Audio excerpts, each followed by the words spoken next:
অবশেষে আমার পদ্ম গাছে কুঁড়ি এসেছে। এতদিন ধরে শুধু পাতায় দেখছি, পাতাগুলো দেখেও বেশ ভালোই লাগতো। তারপর এলো স্ট্যান্ডিং লিফ।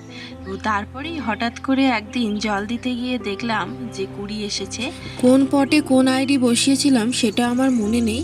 ফুল ফোটার পরেই জানতে পারবো এটা কোন আইডি আর কি। পদ্ম গাছের এই কুঁড়ি থেকে ফুল হতে কতদিন সময় লাগে সেটা আমার জানা নেই।